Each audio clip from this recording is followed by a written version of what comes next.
नमस्कार मित्रांनो, लग्नानंतर होईलच प्रेम मालिकेच्या आजच्या जबरदस्त भागामध्ये आपण पाहत आहोत की आता इथे रम्याने खूप मोठा गोंधळ घातलेला असतो। शेवटी आर्याला एक भयानक सत्य तिने सांगितलेलं असतं आणि ते म्हणजेच की जीवाने सुद्धा एकेकाळी इथे टॅटू काढला होता आणि तो सुद्धा काव्याच्या नावाचा। त्याचबरोबर इथे आता आर्याने टॅटूचं रहस्य हे खूप चुकीच्या पद्धतीने सांगितलेलं असतं आणि त्यामुळे मात्र इथे आता नंदिनी खूप मोठ्या धक्क्यात गेलेली असते।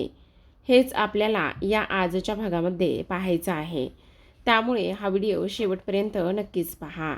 तर आता प्रेक्षकांनो, इथे मालिकेच्या सुरुवातीला आपण पाहतो जो काही पारचा अर्धवट प्लॅन असतो तो प्लॅन आता इकडे यशस्वी होऊ लागलेला असतो, कारण त्याने मानिनीने सांगितलेल्या बऱ्याच गोष्टी इथे मनावर घेतलेल्या असतात आणि त्यामुळे काव्याला चांगलं वाटावं, त्याचबरोबर तिचा मूड फ्रेश राहावा आणि तिचे जे पाय सुजलेले आहेत त्याला थोडासा आराम मिळावा म्हणून तो प्रयत्न करत असतो। सोबतच मिथुन काकासुद्धा असतात। तिच्या डोळ्याला पट्टी बांधलेली असते आणि डोळ्याला पट्टी बांधूनच आता इथे तो तिला बेडरूममध्ये घेऊन आलेला असतो। ती म्हणत असते, देशमुख काय चाललेलं आहे, तुम्ही सांगणार आहात की नाही मला?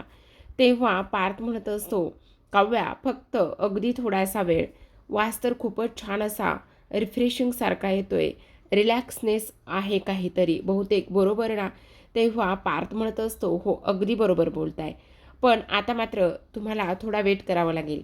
देशमुख सांगा बरं का, नाहीतर मी ना इथे माझ्या डोळ्यावर जी पट्टी आहे ना ती पट्टी काढेल बरं का, असं सुद्धा आता इकडे ती बोलत असते। तेव्हा पार्थ म्हणत असतं, काय करताय काव्या, हे बघा असलं काहीही तुम्ही करणार नाही आहात, प्लीज तुम्हाला आत्ता मी थोडा वेळ शांत बसायला सांगितलंय ना, मग शांत बसायचं आहे, तुम्ही बाकी काहीच करायचं नाही, असं सुद्धा इथे पार्थ बोलत असतो। आता पार्थने सगळं काही सेटअप केलेलं असतं। त्या कोमट पाण्यामध्ये गुलाबाच्या पाकळ्या, गुलाबजल आणि थोडंसं इथे थोडासा फ्रेग्रन्स येण्यासाठी परफ्यूम वगैरे टाकलेला असतो। तेव्हा लगेच आता इकडे काव्याच्या पायातली चप्पल तो काढत असतो। तेव्हा काव्या म्हणत असते, देशमुख काय करताय हे तुम्ही, माझ्या पायाला का बरं हात लावताय? तेव्हा पार्थ म्हणत असतो, काव्या प्लीज थोडा वेळ थांबा। मग शेवटी ती थांबत असते आणि त्यानंतर तो तिचे दोन्ही पाय आता त्या पाण्यामध्ये ठेवत असतो। तेव्हा काव्याला खूप छान वाटलेलं असतं। दुसरीकडे आपण पाहतो आता इकडे हा जीवा म्हणत असतो, हे काय, तू कधी टॅटू काढलास? त्या टॅटू पार्लरमधून तर आपण दोघी जण सोबतच बाहेर पडलो होतो ना, मग तू कधी गेली आणि कधी टॅटू काढला आहेस, असा प्रश्न इथे तो विचारत असतो। तेव्हा मात्र लगेचच आता नंदिनी म्हणत असते, एक मिनटं, मला एक गोष्ट सांगा, टॅटू पार्लरमध्ये तुम्ही दोघी जण सोबत गेले होते म्हणजे म्हणजे जेव्हा तुम्ही टॅटू काढायला गेले होते तेव्हा सोबतच होतात आणि ही गोष्ट तुम्ही मला सांगितली नाही? आता मात्र नंदिनी भडकते, दरवाजाची कडी लावून येते आणि त्यावेळेला मात्र इथे जीवा म्हणत असतो, नंदिनी यार प्लीज ना, एक मिनटं, ते आत्ता यावेळेला महत्त्वाचं नाही आहे। नंदिनी म्हणत असते, एक मिनटं जीवा, काय महत्त्वाचं आहे आणि काय नाही ह्या सर्व गोष्टी तुम्ही मला सांगू नका, समजलं? माझ्यासाठी हे सुद्धा फार तितकंच महत्त्वाचं आहे। मला समजायला हवं, माझ्या पाठीमागे, माझ्या डोळ्याआड इथे तुम्ही दोघंही जण काय काय करताय ते, आणि स्पेशली आर्या, तुझं माझ्या डोळ्यापाठीमागे तुझं काय काय चाललेलं असतं ना, हे सगळं मला समजायला हवं, समजलं का तुला? असं सुद्धा इथे आता नंदिनी स्पष्ट शब्दामध्ये बोलत असते। आणि त्यानंतर मात्र जीवा म्हणत असतो, आर्या तू का टॅटू काढलायस? अच्छा, म्हणजे तुला सुद्धा टॅटू काढायचा होता, त्यामुळे तू इथे मला बळजबरी करायला लावलीस आणि त्याचबरोबर तू त्यामुळे हा टॅटू काढायला लावलायस की काय, असं स्पष्ट शब्दामध्ये आता इकडे तो बोलत असतो। आता हे सगळं काही बोलल्यानंतर लगेचच इथे नंदिनी म्हणत असते, मुळात ते महत्त्वाचं नाहीच आहे। आर्या तू डोक्यावर पडली आहेस का? डोकं आहे का तुला? एक डॉक्टर आहेस ना, आणि डॉक्टर असूनसुद्धा तू अशा पद्धतीने कशी काय वागू शकतेस तेच मला कळत नाही आहे. अगं आई होणार आहेस ना, प्रेग्नेंट आहेस, मग प्रेग्नेन्सीमध्ये सदा एकसुद्धा तुला नियम रूल किंवा साधी एक बेसिक गोष्ट माहिती नाही आहे का, की प्रेग्नेन्सीमध्ये इथे टॅटू काढत नाही आहेत. ही साधी गोष्ट तुला आर्या माहिती नाही आहे का? तू अशा पद्धतीने कशी काय वागलीस आणि तुझी हे असं वागण्याची हिंमत कशी झाली, असं स्पष्टपणे नंदिनी बोलत असते. आणि त्यानंतर मात्र आता हे बाळ माझं आहे ही गोष्टसुद्धा तुला इथे समजायला हवी. आई नावाचा टॅटू इथे का काढलास? जीवानी बाबा असा टॅटू काढल्यामुळे तू लगेचच इथे आई असा टॅटू काढलास का? आणि तेव्हा आर्या रडायला लागत असते आणि जीवाकडे एकटक पाहतच असते. त्यानंतर मात्र नंदिनी म्हणत असते, तुला टॅटू काढण्याची एवढीच हौस आहे ना, तर मग आता थांब, असं म्हणून मार्कर पेन घेऊन येते आणि त्यानंतर आर्याच्या हातावरती लिहित असते, नंदिनी ही बाळाची आई आहे असं लिहित असते. आणि त्यानंतर आर्याला स्पष्ट शब्दामध्ये सांगत असते की आता मात्र काही झालं तरीसुद्धा हे तू हातावर आणि त्याचबरोबर तुझ्या मनावर कोरून घे की नंदिनीच बाळाची आई आहे म्हणून. समजलं तुला? त्यामुळे एक गोष्ट कायम लक्षात ठेवायची, इथून पुढे हे बाळ फक्त आणि फक्त नंदिनीचं आहे. नंदिनी बाळाला जन्म देऊ शकत नसली तरीसुद्धा मात्र ह्या बाळाची आई नंदिनीच आहे आणि नंदिनी ही आई होऊ शकते. ही गोष्ट मात्र तू विसरायची नाही. ही गोष्ट व्यवस्थित ध्यानामनामध्ये कोरून ठेवायची. समजलं तुला? आणि त्याचबरोबर इथे मात्र आता नंदिनी म्हणत असते, आपल्या बाळाला तर काही होणार नाही आहे ना, बाळाला काही इन्फेक्शन वगैरे तर होणार नाही ना. ह्या सगळ्या गोष्टींचा जीवा एकदा विचार करायला हवा. काय करायचं आता? तुम्ही एखाद्या हुशार डॉक्टरला फोन करा आणि एखाद्या हुशार डॉक्टरला फोन केल्यानंतर ताबडतोब त्याला विचारा की इथे आपल्या बाळाला ह्या सगळ्या गोष्टीचा काही त्रास तर होणार नाही आहे ना म्हणून. प्लीज तुम्ही ताबडतोब फोन करा, असं स्पष्ट शब्दामध्ये नंदिनी जीवाला म्हणत असते. आणि त्याचबरोबर आता ती रडत असताना जीवाकडे पाहत असते आणि तेव्हा जीवा म्हणत असतो, माझ्याकडे काहीच पाहू नकोस. अगं आत्तापर्यंतच्या तू केलेल्या चुका प्रत्येक वेळी मी पोटात घालत आलोय आणि तुला सावरण्याचा आणि सपोर्ट करण्याचा पूर्ण प्रयत्न करत आलोय, पण तू मात्र अजिबातच त्या पद्धतीने वागत नाही आहेस आणि तू माझ्याकडून अजिबातच अपेक्षा करू नकोस. साधी बेसिक गोष्ट तुला समजत नाही का की प्रेग्नेन्सीमध्ये टॅटू काढायचा नसतो म्हणून. इकडे दुसऱ्या बाजूला आपण पाहतो पार्थचे आणखी तरी खेळ हे सुरूच असतात. आता काव्याचे पाय हे पाण्यात ठेवल्यानंतर तो हळूहळू पाय तिचे दाबून देण्याचं काम करत असतो आणि तिला विचारत असतो की काव्या, तुम्हाला आता कसं वाटतंय? तेव्हा काव्या म्हणत असते, खूप छान वाटतंय देशमुख, खरं सांगू का, खूप जास्त रिलॅक्स फील होतंय मला. ह्या सगळ्या गोष्टी बघून फार जास्त आनंद होतोय मला, असं सुद्धा आता इकडे ती बोलत असते. आता हे सर्व काही बोलल्यानंतर मात्र लगेचच इकडे दुसऱ्या बाजूला पार्थ म्हणत असतो, हो का, मग आता देशमुख मला एक सांगा, हे सगळं तुम्ही माझ्यासाठी केलेलं आहे का? तेव्हा पार्थ म्हणत असतो, नाही, तुमचे जे पाय आहेत ना, ते पाय मी इथे उधार घेतले आहेत आणि उधार घेतलेल्या पायासाठी मी हे सगळं काही केलं आहे, बरोबर की नाही? असं आता इकडे तो मुद्दाम बोलत असतो. काय हे देशमुख, तुम्ही आता माझ्यासोबत असं बोलणार आहात का? तेव्हा तो म्हणत असतो, नाही, मग मला सांगा, हे सगळं मी तुमच्यासाठी नाही तर मग कोणासाठी केलेलं आहे? असं म्हटल्याबरोबर आता लगेचच काव्या म्हणत असते, पण खरंच हे सगळं कशासाठी? बरं ते जाऊ द्या ना काव्या, तुम्हाला कसं वाटतं ते सांगा. काव्या म्हणत असते, खरं सांगू का, फार जास्त आनंद होतोय मला ह्या सगळ्या गोष्टीचा. सगळं ठीक आहे, पण आपल्या बेबूला कसं वाटते ते तुम्ही मला नाही सांगितलं, असं सुद्धा आता इकडे लगेचच तो विचारत असतो. तेव्हा तो म्हणत असतो, ती त्याला सांगत असते, बेबूला सुद्धा खूप जास्त छान वाटतंय की आज मात्र त्याच्या बाबाने इथे त्याच्या आईची आणि आपल्या बेबूची एवढी छान काळजी घेतली ना, त्यामुळे त्याला सुद्धा इथे प्रचंड आनंद झाला आहे असं सुद्धा आता इकडे तो बोलत असतो. आता हे सगळं काही बोलल्यानंतर इथे पार्थ म्हणत असतो, मग आता हे सगळं मी तुमच्यासाठी केलं आहे, त्याचबरोबर आपल्या बेबूला छान वाटावं म्हणून ह्या सर्व गोष्टी मी इथे तुमच्याकरिता केल्यात ना, हे सगळं फार जास्त आनंदाचं आहे असं तुम्हाला वाटत नाही आहे का? त्याच वेळेला काव्या म्हणत असते, हो देशमुख हो, समजते मला, हे सगळं फार जास्त आनंदाचं आहे. सोबतच एवढंच नाही तर आता मात्र काव्या ही पार्थसमोर हात जोडत असते आणि त्याला मात्र इकडे थँक्यूसुद्धा म्हणण्याचं काम करत असते.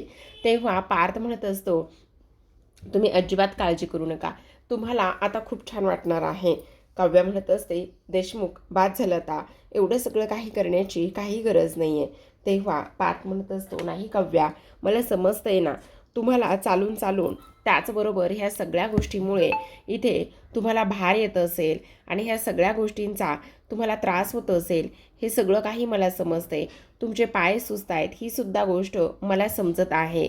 आता मात्र इकडे दुसरीकडे आपण पाहतो, नंदिनी आणि सोबतच जीवा हे दोघेही जण आर्यावरती आता प्रश्नांचा भडीमार करत असतात आणि तेव्हा मात्र आर्या वैतागते आणि शेवटी त्या दोघांना सुद्धा थांबा थांबा असं जोरातच म्हणत असते आणि थांबा थांबा असं जोरातच म्हटल्यानंतर आता इकडे ती म्हणत असते, माझं तुम्ही ऐकून तरी घेणार आहात की नाही, हा टॅटू परमनंटली नाही आहे. असं बोलल्याबरोबर नंदिनी आणि जीवा थोडेसे शांत होतात आणि थोडेसे शांत झाल्यानंतर आता नंदिनी म्हणत असते, हा टॅटू परमनंटली नाही म्हणजे? तेव्हा आर्या म्हणत असते, हो, हा जो काही टॅटू आहे ना तो परमनंटली नाही आहे आणि मी एक डॉक्टर आहे, मला कळतं की काय करायचं आणि काय नाही करायचं. तर तुम्ही सुद्धा त्या गोष्टी किती आणि कशा पद्धतीने बोललात मला. अगं पण हा टॅटू परमनंटली नाही तर तू आम्हाला एकदा सांगायचंच ना. आर्या म्हणत असते, तुम्ही मला बोलायला द्याल तर मी सांगेल ना. तुम्ही माझ्यासमोर किती आणि कशा पद्धतीने बोलत होतात ही गोष्ट तुम्हाला समजते का? तुम्ही माझं जरा तरी इथे ऐकून घेतलंय का? नाही ऐकून घेतलं ना. आल्यापासनं तुम्ही मला किती आणि काय काय बोललायत. वैताग आला यार मला ह्या सगळ्या गोष्टींचा. आणि काय म्हणाला तुम्ही, एखाद्या हुशार डॉक्टरांना फोन करा की आपल्या बाळाला ह्या टॅटूचं इन्फेक्शन वगैरे तर होणार नाही ना, आणि जर झालं असेल तर काय करायचं, असं बोललात तुम्ही. हुशार डॉक्टर, मला काही समजत नाही असं तुम्हाला वाटतंय का? अरे यार, पण मग हे सगळं का केलंस तू? तेव्हा आर्या म्हणत असते, जीवा, जेव्हा मी घरी गेले ना तेव्हा आईचा फोन आला. आईचा फोन आल्यानंतर तिने ना कुठेतरी शिफ्टिंग केलं आहे आणि त्यानंतर तिला माझ्या बऱ्याच लहानपणीच्या आठवणी सापडल्या आणि त्यामुळे ती मला म्हणत होती की माझ्याकडे येऊन जा म्हणून. मला तुला बघायचे, मला तुला भेटण्याची फार इच्छा झाली आहे. मग मला सांग, मी आईकडे कशी जाणार होते सांग ना. मला आईची प्रचंड आठवण येऊ लागली. आई भावनिक झाली होती, रडू लागलेली होती आणि त्यानंतर मात्र इथे ती सतत मला ये म्हणत होती. मग हे पोटामध्ये असलेलं बाळ घेऊन मी तिच्याकडे काय जाणार होती आणि तिने जर मला विचारलं की ह्या बाळाचे बाबा कोण आहेत तर मी त्या गोष्टी कशा पद्धतीने सांगणार होती सांगा ना. कोण आहे बाळाचा बाबा, काय सांगणार होती मी? आणि त्यामुळे मात्र मी तिच्याकडे जायचं टाळलं. पण मी सुद्धा माणूस आहे ना, मला आईची प्रचंड आठवण येत होती.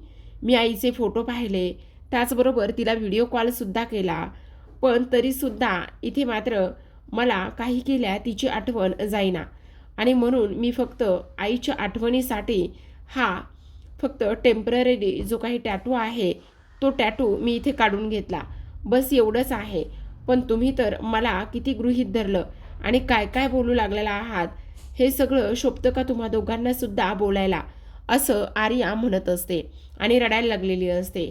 आता आर्याला लगेचच बेडवर बसवलं जातं आणि जीवा मात्र तिच्या बाजूला बसतो आणि त्यानंतर तिला स्वारी म्हणू लागत असतो.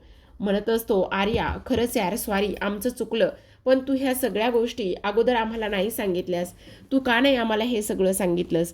जर तू आम्हाला हे सगळं सांगितलं असतं तर आमचा गैरसमज झाला नसता. तू कोणतीही गोष्ट करायला गेलीस ना तर प्लीज यार आम्हाला सांगत जा ना. आर्या प्लीज, सॉरी ना, सॉरी, असं म्हणून जीवा आर्याचा हात हातामध्ये धरत असतो. तेव्हा आर्या मनामध्ये म्हणत असते, फायनली शेवटी जीवा एवढ्या माझ्याजवळ पहिल्यांदाच आला आहे. जीवा, तू कायम माझा जवळ असाच राहा. मला तू माझ्याजवळ असलास ना तर प्रचंड आनंद होतो, असं सुद्धा आता इकडे ती बोलू लागलेली असते. सोबतच एवढंच नाही तर आता मात्र नंदिनी म्हणत असते, अगं ऐक ना, सोड ना आता ह्या सगळ्या गोष्टी, किती ताणणार आहेस, प्लीज शांत बस ना, जीवा तुला स्वारी म्हणतायत ना, आणि कर ना त्यांना माफ, हे बघ असं ताणू नकोस ना, प्लीज शांत बस ना. तेव्हा आर्या म्हणत असते, कशी शांत बसणार आहे सांग ना, तुला काय वाटतं, तू सगळं तुझ्या म्हणण्याप्रमाणे झालं पाहिजे, तू म्हणशील तीच पूर्व दिशा, तू म्हणशील तेच सगळं काही त्या त्या पद्धतीने झालं पाहिजे असं तुला वाटतंय का, बोल ना. पण नाही यार नंदिनी, मी सुद्धा माणूस आहे, हे बघ तुझे तत्व, तुझ्या त्या सगळ्या गोष्टी, त्या सगळ्यांना मुरड घाल, पण काही जरी झालं ना तरी सुद्धा एक गोष्ट मात्र कायम लक्षात ठेव तू नंदिनी, हे बघ मला सुद्धा मन आहे आणि मला सुद्धा कळतं की माझ्या पोटामध्ये असलेलं बाळ हे तुझं आहे, मान्य आहे, आणि त्याचबरोबर इथे मी एकदा का ह्या बाळाला जन्म दिला की नंतर माझी मी रिकामी होईल. आता नंदिनी तिच्यासमोर हात जोडू लागते आणि म्हणत असते, आर्या खरं सांगू का, माझं चुकलं, मला सुद्धा माफ कर, हे बघ मी तुझ्यासोबत अशा पद्धतीने बोलायला नको होतं, पण आर्या मला सांग, तू सुद्धा तशीच वागतेस ना, कशा पद्धतीने तू हे सगळं काही केलंयस आणि त्यामुळे मी तुझ्यावर चिडले, पण प्लीज माझा दुसरा काहीच हेतू आणि उद्देश नव्हता, प्लीज समजून घे ना. हे बघ आर्या, स्वारी, मी तुला पुन्हा एकदा स्वारी म्हणते आणि हा राग आणि हे सगळं काही सोडून दे ना प्लीज. तेव्हा आर्याला राग आलेला असतो. आता मात्र आर्या उठून उभी राहते आणि त्यानंतर नंदिनी समोर जाऊन म्हणत असते, काय लिहिलंस तू हे, बाळाची आई नंदिनी आहे, हे तू हातावर कोरून घे, मनावर कोरून घे असं म्हणालीस ना तू मला, असंच म्हणालीस ना. अगं नंदू, जर मला बाळाला जन्म द्यायचाच नसता किंवा जर ह्या बाळावर मला हक्क दाखवायचा असताना तर मी इथे हा सरोगीचा विचारच केला नसता. अगं एका बाळाची आई मी झालेली होते आणि एका बाळाला मी गमवलंय, ते माझ्या पोटात होतं, ह्या सगळ्या गोष्टी इथे असताना सुद्धा मी ह्या गोष्टीचा विचार केलाय. आणि तू मला म्हणालीस ना की असं करून घे, ठीक आहे, आता मी ना नंदिनी बाळाची आई आहे ना हे सर्वांना ओरडून ओरडून सांगते, खाली जे सगळेजण बसलेले आहेत ना त्या सर्वांना मी ओरडून ओरडून सांगते की नंदिनी बाळाची आई आहे. असं म्हणून आर्या मात्र धावत्या जिन्यातूनच खाली उतरू लागलेली असते आणि तेव्हा इथे धावतच खाली येताना सगळेजण आर्याला पाहत असतात. त्याच वेळेला जीवा, नंदिनी हे सुद्धा दोघेजण तिच्या मागे मागे आलेले असतात. तेव्हा आता इथे ती म्हणत असते, आई. तेव्हा मानिनी म्हणत असते, काय झाले आर्या, बोल, काय झालेलं आहे, सगळं काही ठीक आहे ना, आणि तू अशी धावत का आलेली आहेस. रम्या वसू तिथेच असतात. रम्या आणि वसू एकमेकींना खुणावत असतात आणि जीवाचा चेहरा बघायला सांगत असतात. त्याच वेळेला आता मानिनी म्हणत असते, बोल आर्या, काय झालेलं आहे. तेव्हा आर्या म्हणत असते, तुम्हाला नंदिनीबद्दल काहीतरी सांगायचं आहे. काय काय सांगायचं आहे नंदिनीबद्दल. अगं नंदिनीबद्दल सांगण्यापेक्षा आत्ता तू जिना कशा पद्धतीने उतरलेस त्याच्याकडे लक्ष दे एकदा. नंदिनी हसते आणि म्हणत असते, आई तिला असं सांगायचं आहे की नंदिनी काळजी घेत नाही, हेच सांगायचं आहे ना आर्या तुला. पण आर्या तू काळजी करू नकोस, मी नक्कीच आता माझी स्वतःची काळजी घेईन. तेव्हा आता इथे लगेचच मानिनी म्हणत असते, हो तिची काळजी घ्यायला आम्ही सगळेजण आहोत, पण आर्या तू सुद्धा प्रेग्नेंट आहेस आणि तू सुद्धा प्रेग्नेंट असल्या कारणाने तू अशा पद्धतीने वागशील हे मात्र अजिबातच बरोबर नाही आहे बरं का, हे फार जास्त चुकीचं आहे. अगं जिना उतरताने आणि ह्या सगळ्या गोष्टी करताना जरा हळू चालावं, हळू बघावं, ह्या सगळ्या गोष्टी तू जरा व्यवस्थित कराव्या की नाही. तेव्हा लगेच आता मानिनी मिथुन काका म्हणत असतात, तिला प्रसाद द्या.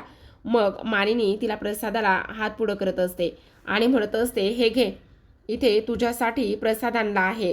असं म्हटल्याबरोबर लगेचच आता इकडे आर्या हात पुढं करत असते, पण आर्याने मात्र इकडे डावा हात पुढे केलेला असतो. मग डावा हात पुढे केल्याबरोबर मानिनी म्हणत असते, अगं काय करतेस हे तू, अशा पद्धतीने कोण हा इथे प्रसाद घेतं.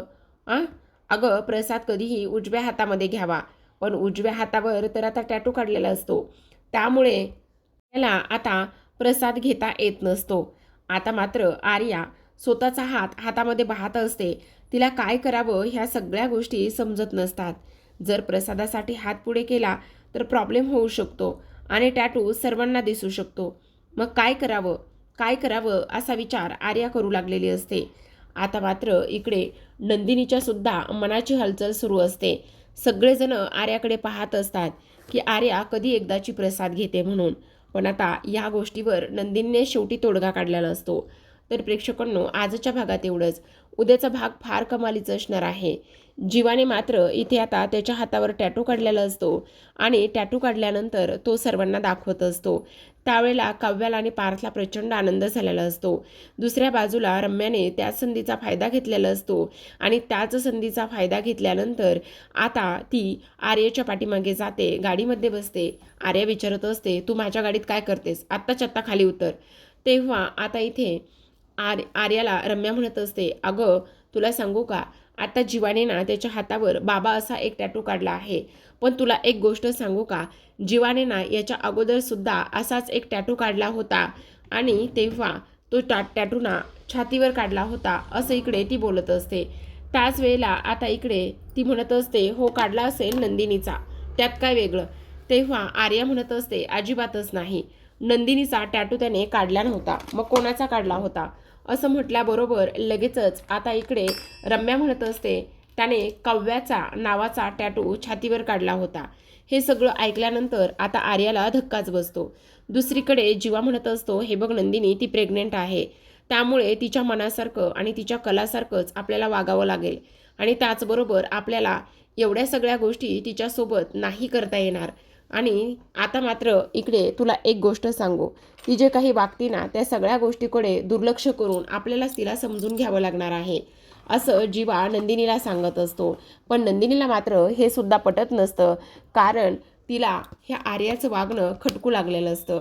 तर इकडे मात्र आर्या आता तो टॅटू पाहत असते आणि म्हणत असते, एकेकाळी जीवाच्या छातीवर काव्याच्या नावाचा टॅटू होता, आता नंदिनीने इथे माझ्या हातावर हा टॅटू काढलाय, पण एक दिवस मात्र जीवाच्या हातावर मी असा टॅटू काढेल की जीवाचं आयुष्य फक्त आर्याच आहे, असा टॅटू मी जीवाच्या हातावर काढल्याशिवाय राहणार नाही, असं स्पष्टपणे आर्या बोलत असते. तर पाहत रहा, लग्नानंतर होईलच.